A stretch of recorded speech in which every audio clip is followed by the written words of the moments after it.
যায় যে দাম্পত্য জীবনে যে সমস্যাগুলো থেকে থাকে সেগুলো অনেকটা একই রকম হয়ে থাকে। সেই কারণে চেষ্টা করি বিভিন্ন তথ্যকে আপনাদের সামনে তুলে ধরতে সহজ ভাষায়, যাতে আপনাদের কিছুটা বুঝতে সহজ হয় এবং এই সমস্যার সমাধান হয়ে থাকে। তবে সম্পূর্ণ সমস্যার সমাধানের জন্য অবশ্যই একজন চিকিৎসকের পরামর্শ নিন। চলুন আজকে মূলত কথা বলবো এমন একটি চিকিৎসা পদ্ধতি নিয়ে, যে চিকিৎসা পদ্ধতি একজন নারীর জীবনে খুবই গুরুত্বপূর্ণ, অর্থাৎ দাম্পত্য জীবনে স্বামী স্ত্রীর মাঝে, বিশেষ করে স্ত্রীর জন্য খুবই গুরুত্বপূর্ণ একটি ভূমিকা পালন করে থাকে।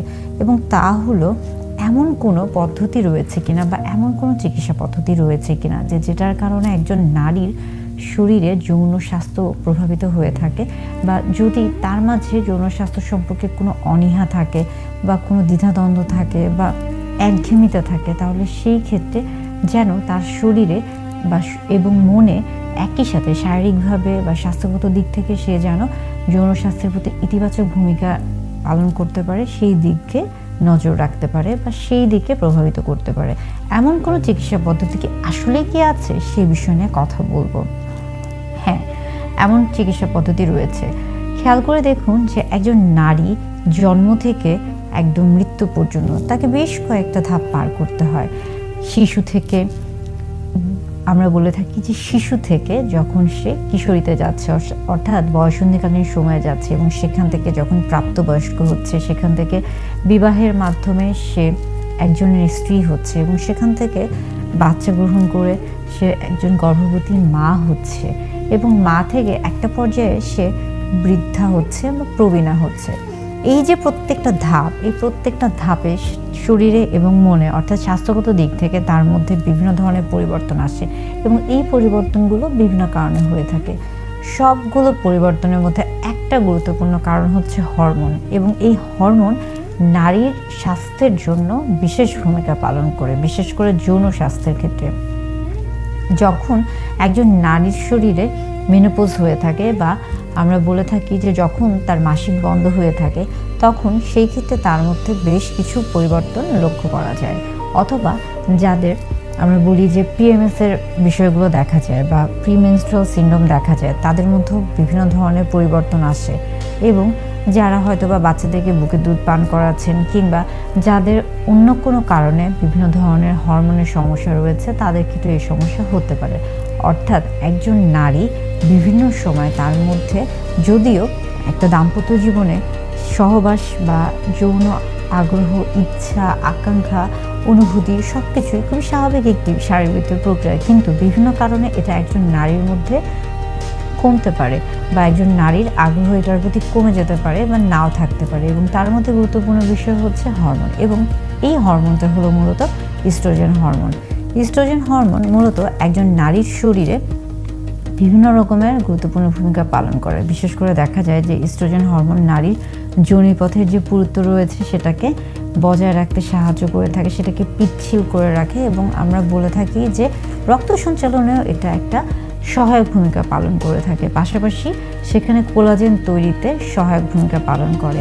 এবং দেখা যায় যে বিশেষ করে যাদের যোনিপথে ইস্ট্রোজেন, বিশেষ করে আমরা বলি যে যাদের শরীরে ইস্ট্রোজেনের ঘাটতি নেই বা সঠিক মাত্রায় ইস্ট্রোজেন রয়েছে, হরমোন রয়েছে, তাদের ক্ষেত্রে দেখা যায় যে গ্লাইকোজেন ল্যাক্টোব্যাসিলাইয়ের সাহায্যে ল্যাকটিক অ্যাসিড তৈরি করে থাকে। এবং সেই ক্ষেত্রে দেখা যাচ্ছে যে এই ক্ষেত্রে ভ্যাজাইনার যে নর্মাল ভ্যাজাইনাল ফ্লোরা রয়েছে, অর্থাৎ যোনিপথে স্বাভাবিকভাবে যোনিপথ নিজেকে পরিষ্কার রাখে, এবং এই ক্ষেত্রে পিএইচটা কিন্তু 3.5 থেকে 5-এর মধ্যে থাকে। এবং এটা কিন্তু যদি কোনো কারণে পিএইচের তারতম্য হয়ে থাকে, সেই ক্ষেত্রে কিন্তু নর্মাল ভ্যাজাইনাল ফ্লোরা টিকে থাকবে না, এবং সেই ক্ষেত্রে একজন নারীর যোনিপথে বিভিন্ন ধরনের, আমরা বলে থাকি যে সংক্রমণ বা প্রদাহ দেখা দিতে পারে। এবং এটা মূলত এই যে হরমোনের ঘাটতি বা তারতম্য, সেটার থেকে হতে পারে। আরেকটা খুবই গুরুত্বপূর্ণ বিষয় হচ্ছে, আমরা বলছি যে ময়েশ্চার বা আর্দ্রতা, এটা মূলত মিউকোপলিস্যাকারাইড কিংবা হাইয়ালুরোনিক অ্যাসিডের কারণে হয়ে থাকে।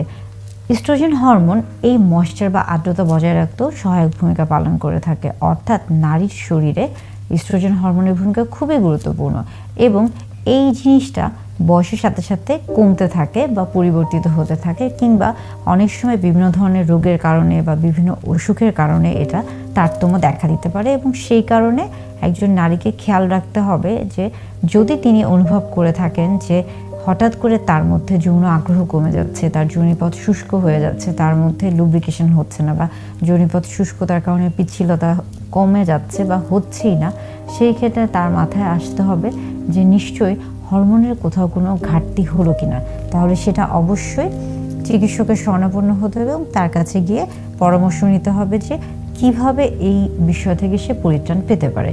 এছাড়া দেখা যায় যে নারীর শরীরে এই যে আমরা বলছি যে হরমোনের যে গুরুত্বপূর্ণ বিষয়, এই হরমোন বিভিন্নভাবে একজন নারীকে প্রভাবিত করে থাকে। ইস্ট্রোজেন হরমোন কখন ঘাটতি দেখা দিতে পারে বা কিভাবে তৈরি হতে পারে বা কখন এটা তারতম্য হয়ে থাকে, এটা বিভিন্ন কারণে হতে পারে। অনেক সময় যদিও এটা প্রাকৃতিকভাবে তৈরি হয়ে থাকে, তবে যদি প্রাকৃতিকভাবে এটা কম তৈরি হয়ে থাকে, অর্থাৎ যদি দেখা গেল যে ইনসাফিসিয়েন্সি হয়ে থাকে, সেক্ষেত্রে হতে পারে। অথবা ওভারি যদি কেটে ফেলা হয়ে থাকে, কোনো অস্ত্রোপচার হয়ে থাকে, যদি ওফুরেক্টমি করা হয়ে থাকে, সেই ক্ষেত্রেও এটা ঘাটতি দেখা দিতে পারে।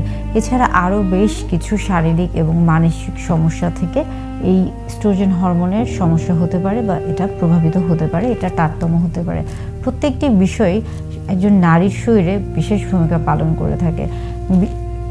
ইস্ট্রোজেন হরমোন সম্পর্কে বেশ কিছু গবেষণা রয়েছে এবং দেখা গেছে যে একজন নারী যখন মেনোপজে যায়, অর্থাৎ তার যখন মাসিক বন্ধ হয়ে যায় এবং তারপরে যখন তার শরীরে ইস্ট্রোজেন হরমোন বা হরমোন থেরাপি চলে, তখন সেই ক্ষেত্রে দেখা যায় যে তার যে যৌন আগ্রহ, আকাঙ্ক্ষা, ইচ্ছা কমে গিয়েছিল, সেটা আস্তে আস্তে কিন্তু আবার পূর্বের অবস্থায়, স্বাভাবিক অবস্থায় ফিরে আসে। অর্থাৎ যারা যৌন আগ্রহ, ইচ্ছা, আকাঙ্ক্ষা যাদের মধ্যে কমে যাচ্ছে বা কোনো কারণে হয়তো বা ঘাটতি দেখা যাচ্ছে বা সহবাসে অনীহা দেখা যাচ্ছে, তাদের ক্ষেত্রে ইস্ট্রোজেন হরমোন খুবই গুরুত্বপূর্ণ। সেই ক্ষেত্রে আপনার শরীরে ইস্ট্রোজেন হরমোনের মাত্রা জানার চেষ্টা করুন এবং যদি এখানে তারতম্য হয়ে থাকে তাহলে অবশ্যই একজন চিকিৎসকের পরামর্শ নিয়ে তারপরে এই সমস্যার সমাধান করুন।